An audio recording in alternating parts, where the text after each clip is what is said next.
Bueno, buenas tardes. Continuamos con la clase. Ahora vamos a abordar el tema de lactación. Bueno, la lactancia, el proceso que en realidad se inicia un poco antes, inclusive. Se inicia luego el parto una vez que el nocer, ternero, potrillo, pero generalmente este es un proceso que comienza un tiempo antes, ¿sí? Bueno, se lo considera como fase final del ciclo reproductivo completo de los mamíferos y tiene como protagonista principal la glándula mamaria. Este es un órgano que se encuentra en el número de dos glándulas mamarias. En algunas especies se pueden encontrar 4, 10, 12, ¿sí? Por ejemplo, en el caso de la cabra, la yegua o la oveja, se encuentran dos glándulas mamarias en la región inguinal, ¿sí? En el caso de especies como por ejemplo los cerdos, se encuentran pares de glándulas mamarias en realidad, el número de 10, 12 hasta 14 pares, tiene que haber glándulas en la pared abdominal de la cerda, desde la parte torácica hasta ya prácticamente la inguinal de la cerda. Pared torácica y abdominal, digamos. Pero generalmente en los cerdos se espera que hayan por lo menos entre 10 y 12 mínimos, ¿sí? Porque está muy relacionado con el número de lechones que se intenta producir en las granjas de cerdos y para que sea eficiente, una cerda no debería tener menos de 10 o 12 lechones. Por otra parte, en el caso de la vaca, las vacas tienen 4 glándulas mamarias ya en la región inguinal, al igual que la yegua, la oveja y la cabra. Bueno,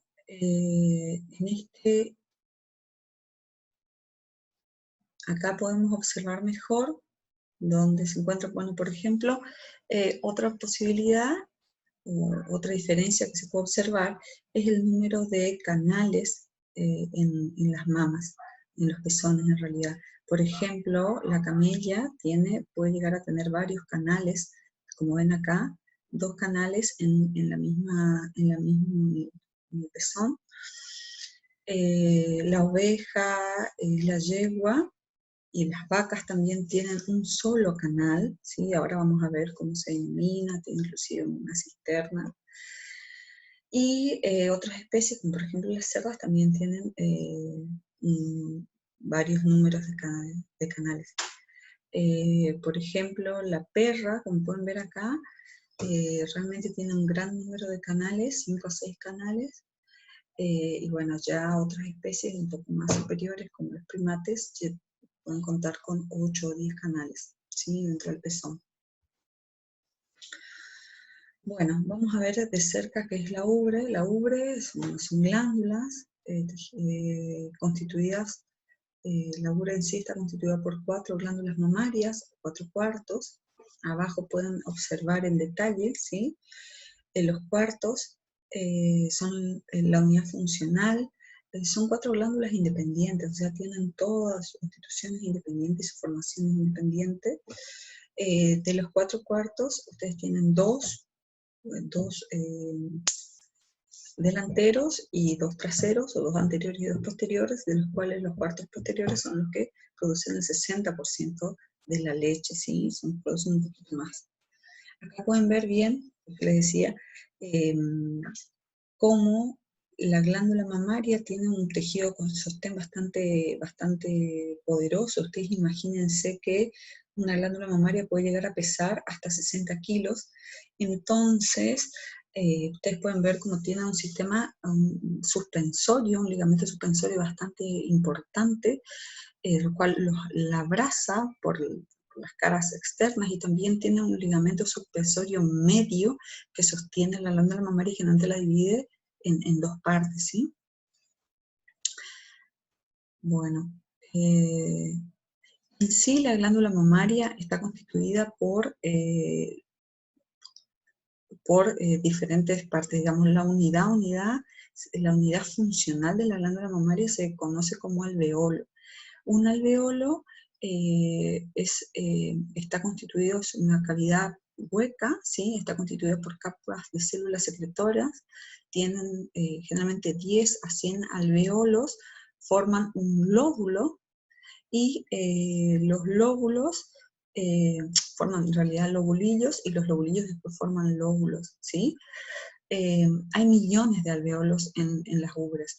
A su vez, estos lóbulos mamarios tienen conductos de salida, ¿sí? Entonces nosotros tenemos primero los conductos intralobulillares, después tenemos los conductos interlobulillares, y todos estos conductos son como ramificaciones, ¿sí? Que van a desembocar en los conductos mayores o los conductos galactóforos directamente, ¿sí? Entonces en esta imagen ustedes pueden apreciar bien la constitución de un alveolo, vendría a ser un alveolo mamario. Tiene una monocapa de células, que van a ser las células secretoras. Estos a su vez están recubiertos por una lámina basal, y esta membrana, lámina basal, va a estar cubierta externamente por células mioepiteliales, además de los mismos capilares que van a irrigar, ¿no?, este tejido. Estas células mioepiteliales tienen una función muy específica que más adelante lo vamos a explicar en detalle. Bueno, como les decía, los alveolos van a formar los lobulillos van a formar los lóbulos, ¿sí? Los lóbulos, tanto lobulillos como lóbulos, tienen sus conductos por donde se va a excretar, ¿sí? La leche, que va a desembocar en los conductos mayores, ¿sí? Los conductos mayores desembocan en una cisterna. Los bovinos tienen un depósito de la leche denominado cisterna de la glándula mamaria, ¿sí? Esta cisterna a su vez se continúa con la cisterna del pezón, ¿sí? Y esta cisterna del pezón es la que va a comunicar directamente con el exterior a través de la roseta de Furstenberg, y posteriormente el esfínter y el canal del pezón, ¿sí? En otro diagrama se puede apreciar bastante bien también cómo tenemos toda la parte parenquimatosa o secretora de la glándula, ¿sí? Esta parte parenquimatosa, que es la parte funcional, está sostenida por un estroma de tejido conectivo. Generalmente esa es la constitución, ¿no?, de este tipo de glándulas. Y bueno, toda la parte parenquimatosa va a drenar en cisternas que después van a comunicar al exterior a través de justamente el canal del pezón y de los conductos, ¿sí? Acá podemos apreciar cómo el canal del pezón en su cara interna está todavía cubierto por tejido queratinizado, ¿sí? A diferencia de lo que se puede encontrar un poquito más en la parte superior, ¿no? Esto es muy importante, después vamos a ver cuando estemos hablando de algunas patologías que se puedan encontrar en este tipo de glándulas. Como yo les dije anteriormente, cada alveolo, ¿sí?, está recubierto en su parte externa por un tipo de células muy especializadas, que son las células mioepiteliales. Estas células mioepiteliales tienen una función muy particular en el momento de la eyección de la leche, ¿sí? Ahora, ¿cuáles son los procesos que se están involucrados en la síntesis y eyección de la leche? Acá podemos enumerar la mamogénesis o el desarrollo de la glándula mamaria, la lactogénesis, ¿sí?, que es el inicio de la lactancia, la galactopoiesis, que es el mantenimiento de la lactancia, y la eyección de la leche, el reflejo o el proceso de eyección de leche. Ahora, la mamogénesis se da inicio o se inicia en un periodo fetal de los individuos, ¿sí?, en un periodo embrionario fetal. Lo que podemos observar es un crecimiento que va cambiando a lo largo de la vida de las hembras, un crecimiento primero isométrico para volverse en la etapa prepuberal como crecimiento alométrico.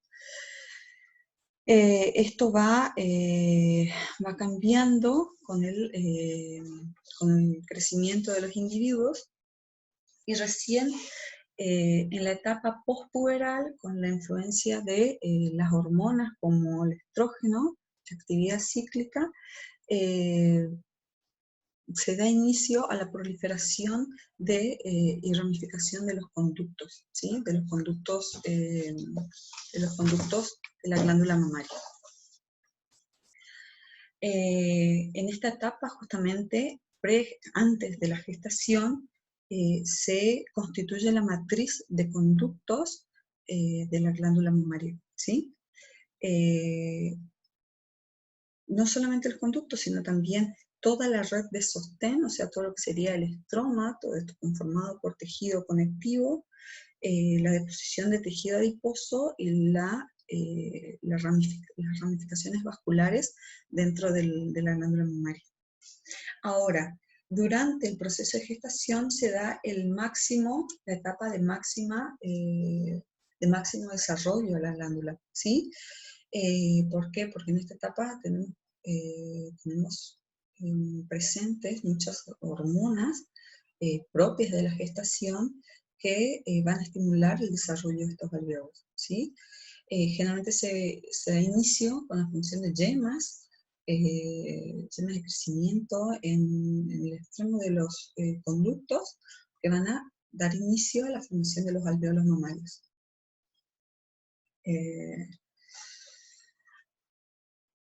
Ahora, como podemos ver en esta imagen, vemos lo que es, estos son cortes histológicos de hembras en diferentes estadios fisiológicos. Entonces podemos ver arriba a la izquierda cómo las hembras vírgenes tienen formados perfectamente los conductos, ¿sí? Los conductos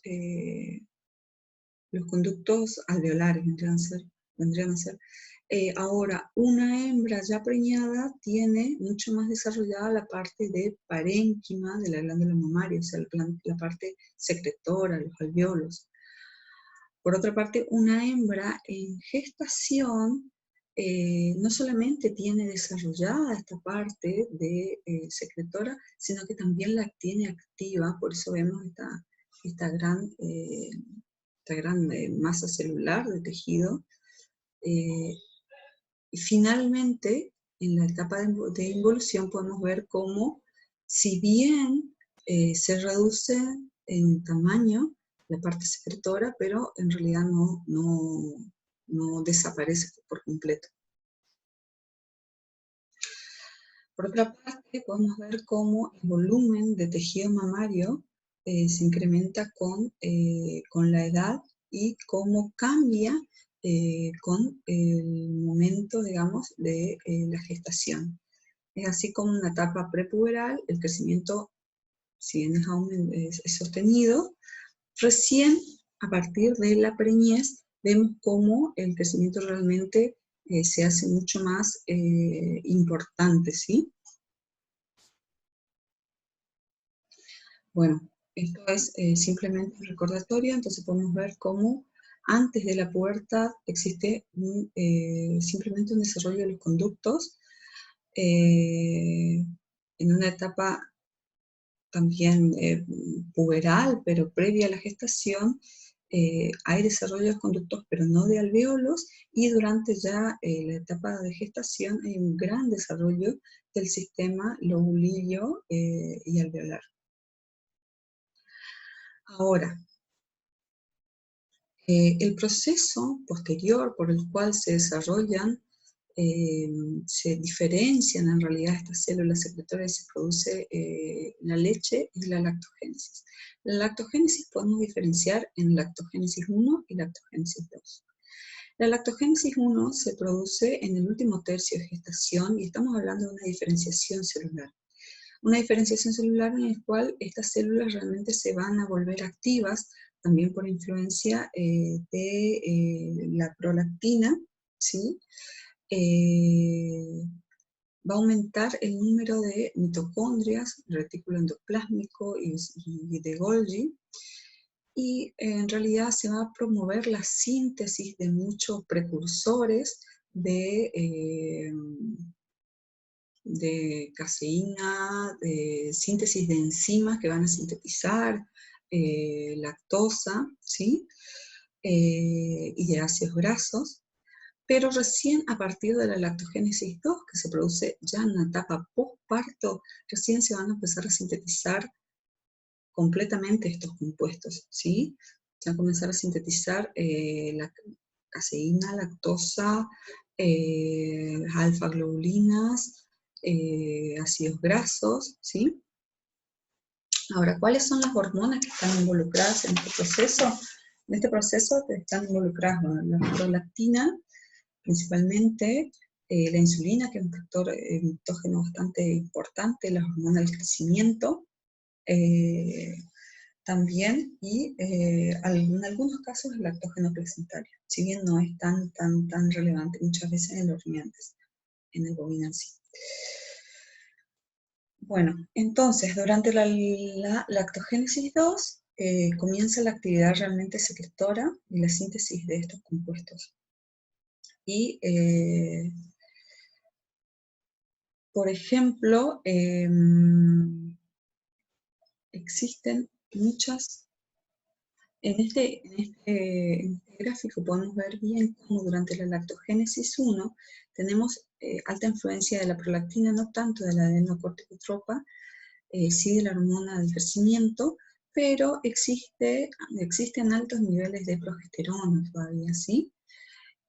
Por lo que la secreción de leche no va a ser mayor. En algunas especies, como por ejemplo el bovino, la secreción de leche se puede inclusive observar antes del parto. Si bien las caídas de progesterona, generalmente la secreción copiosa de leche se produce por 24, 48 horas luego de la caída de progesterona, se puede observar en esta especie. En otras especies como la cerda es un poco más periparto, ¿sí?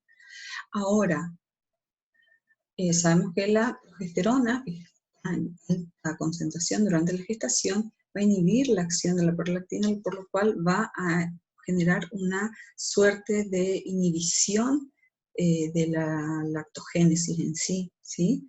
Inhibe la producción de la enzima lactosa sintetasa y genera un bloqueo de la lactogénesis, que si bien no es absoluto, pero es bastante importante. Por eso existe un trabajo, o sea, la lactogénesis 1 se viene sucediendo, pero recién la producción copiosa o abundante de leche se da en sí en la lactogénesis 2, ya una vez sucedido, caídos los niveles de progesterona y una vez que ocurre el parto.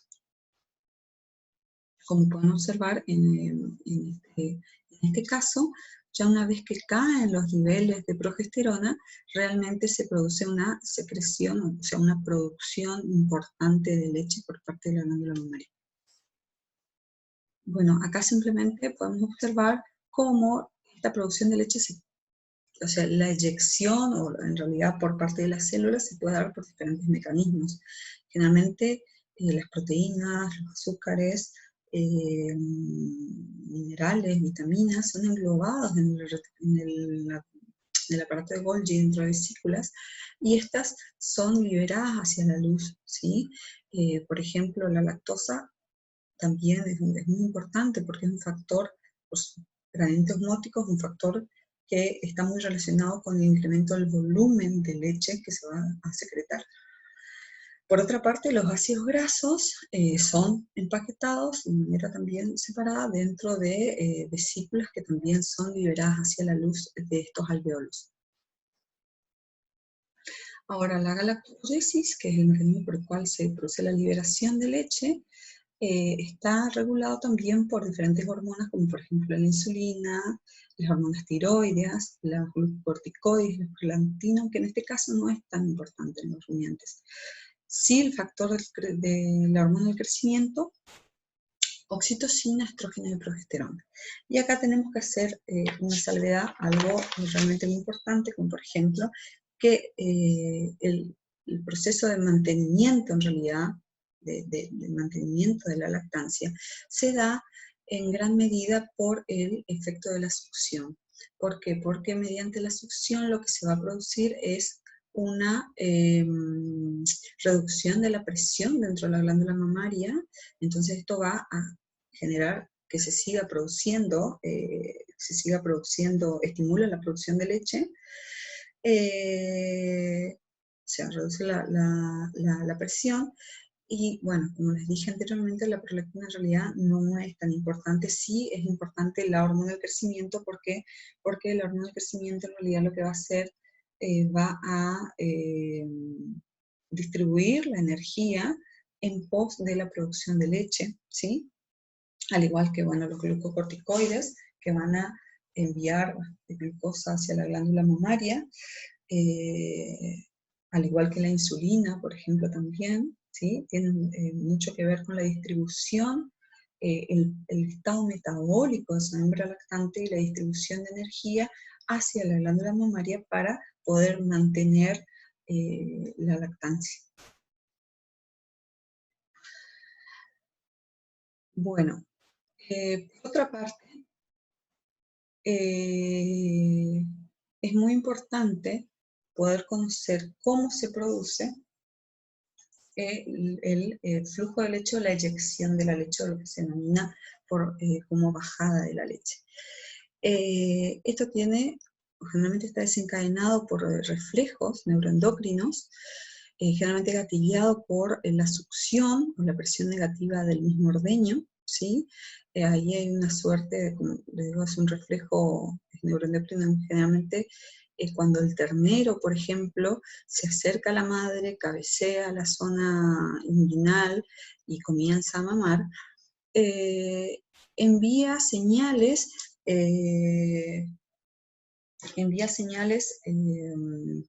nerviosas hacia el hipotálamo, y el hipotálamo a su vez hacia la hipófisis, la cual secreta, eh, oxitocina, ¿sí? La liberación de oxitocina genera a nivel de las células mioepiteliales, que se acuerdan que habíamos hablado hace un rato de las células mioepiteliales que envuelven a los alvéolos mamarios, generan la contracción de estas células mioepiteliales. Y la contracción de estas células mioepiteliales generan la descarga de las células, del contenido celular, digamos, la expulsión del contenido del mismo alvéolo hacia los conductos, y el fenómeno, o sea, además de la relajación de los mismos conductos, la eyección de la leche fuera de la glándula mamaria, ¿sí? Ahora, ¿qué es lo que pasa? Esto es un estímulo positivo, ¿sí?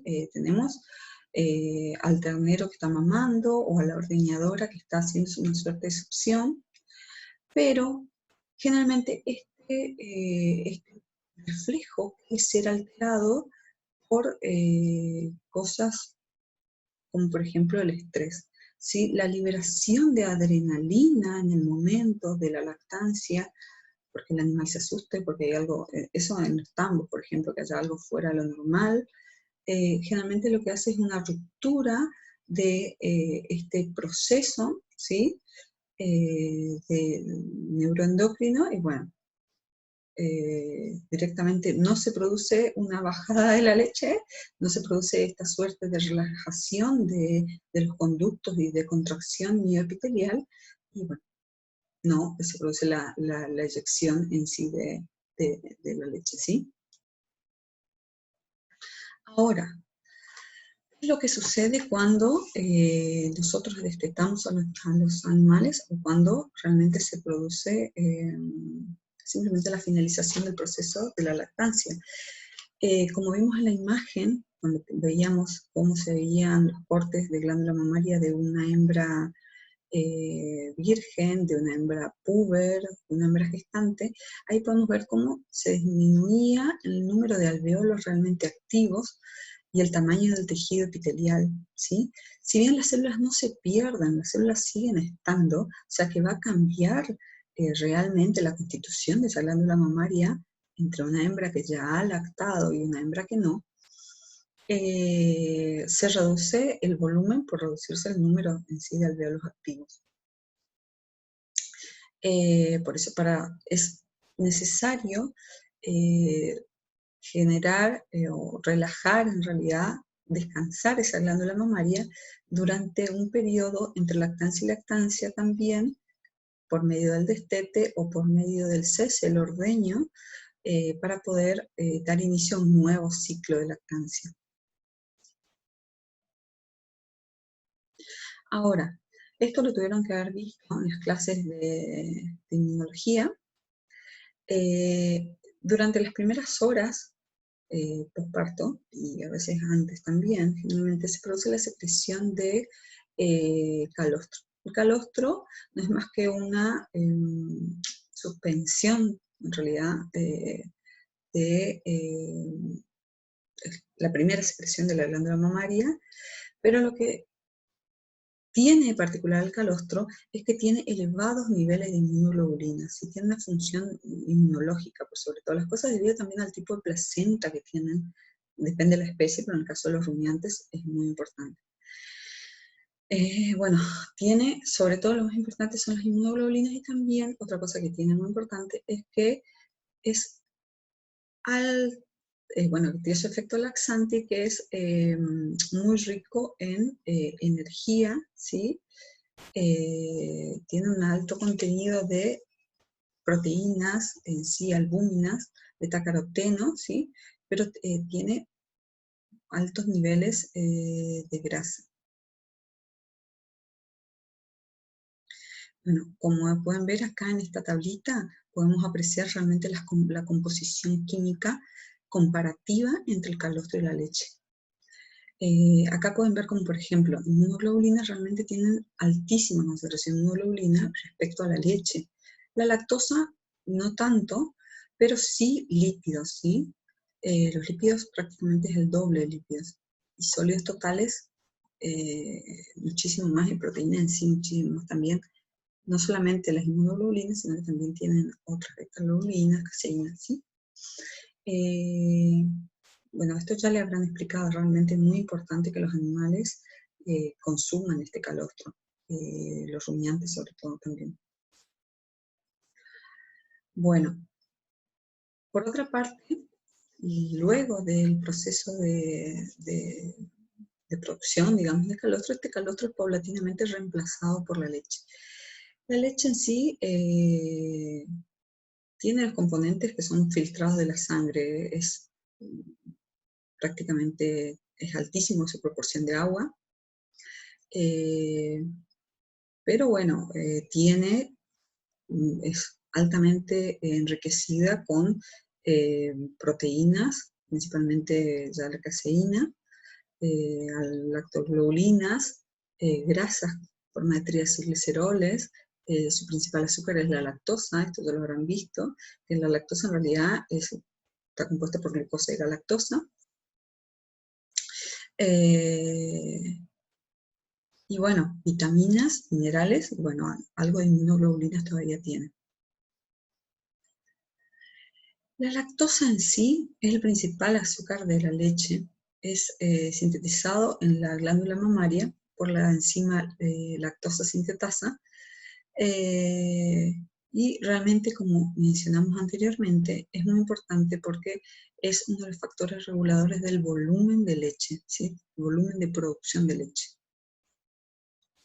Ahora, una de las alteraciones que podemos llegar a sufrir durante el proceso, podemos llegar a observar durante el proceso de lactancia, es la mastitis. Esto lo tuvieron que haber escuchado en alguna parte. La mastitis no es más que la inflamación de la glándula mamaria. Esta enfermedad en realidad afecta principalmente, a nivel productivo, en realidad los daños que producen son simplemente la reducción de la producción de la glándula mamaria.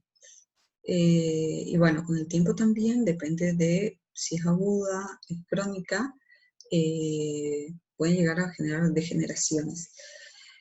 Pero no solamente, cuando hablamos de reducción de producción, no es solamente reducción de producción, sino también reducción de calidad, ¿sí? Porque vamos a ver que puede llegar a, o sea, generalmente se pueden observar altos contenidos de células, justamente lo que uno intenta es que haya lo justo y necesario de células somáticas.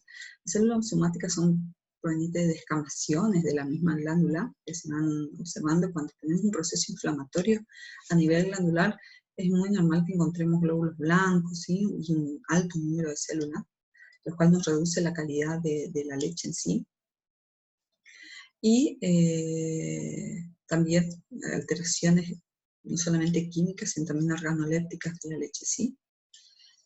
Lo que justamente, como se menciona acá, alteran las propiedades y la aptitud industrial de la misma leche.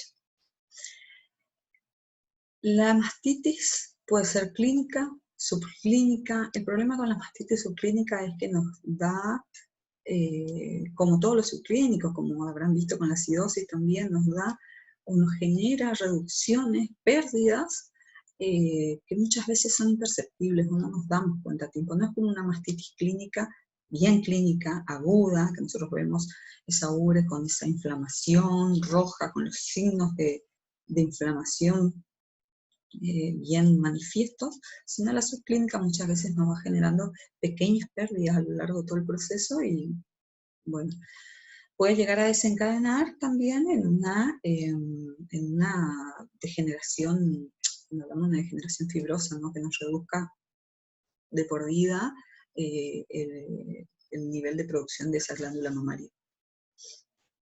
Generalmente, para reducir la incidencia de estas patologías hay que cuidar mucho la higiene, ¿sí? Las pezoneras, porque también si un animal está enfermo, podemos llegar por a través de la pezonera podemos llegar a transmitir.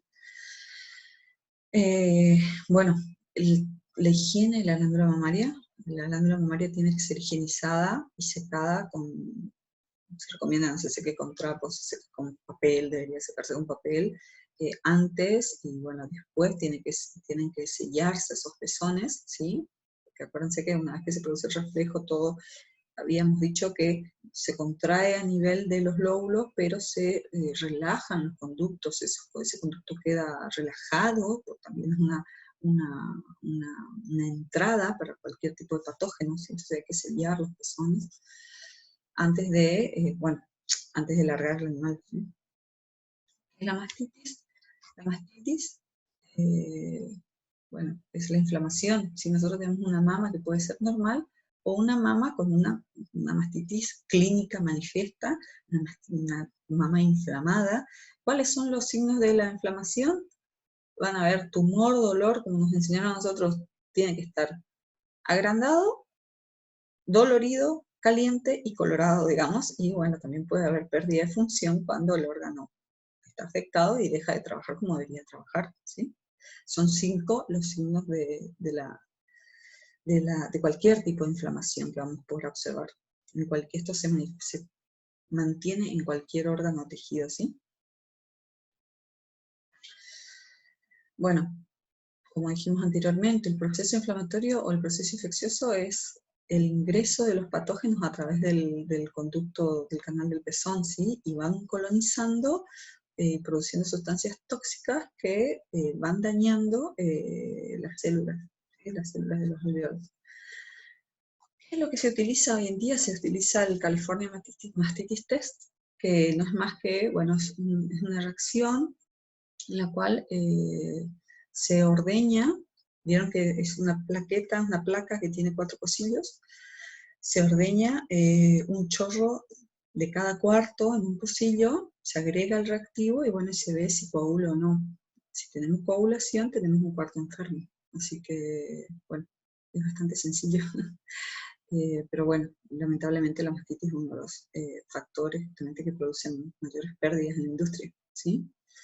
Así que bueno, hay que estar atentos a este tipo de cosas. Bueno, esto ha sido todo. Nos encontramos el lunes y bueno, espero que tengan muchas preguntas realmente y bueno, vamos a estar ahí para poder ayudarlos a resolverlas. Bueno, muchísimas gracias. Ha sido un gusto. Hasta luego.